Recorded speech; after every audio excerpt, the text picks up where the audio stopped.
Now the horizontal sling is used if someone's got a broken arm or any fracture or suspected fracture, and you just want to immobilize it in this position. You wouldn't need to elevate it, so you're going to put it in that angle, you're going to put more strain on the brake, so you just need to keep it in that position and nice and steady. You can put splints on beforehand, use a paper splint, a card splint, all sorts of things, or commercial splints. But for this example of this training, we're just going to be looking at how to use this.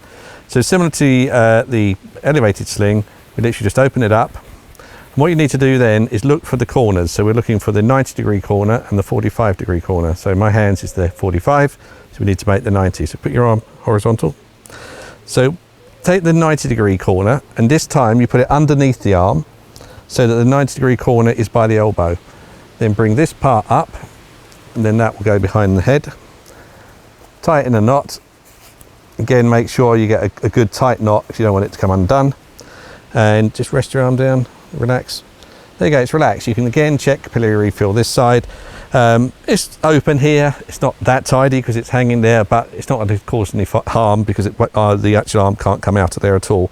But if you wanted to, you can put a bit of tape there and keep that on.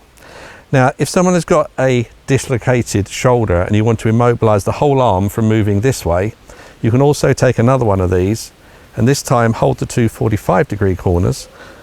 Just wind it up into a broad fold bandage,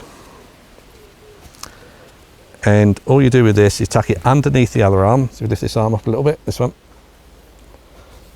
and then we'll bring that round, and we're just tying it on here just to keep this arm in position. So we just tie that on,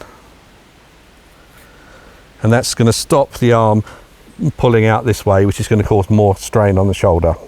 If it's a standard broken arm or fracture or dislocation or sprain, just leave it here, but if you need to, you can always immobilize it here as well.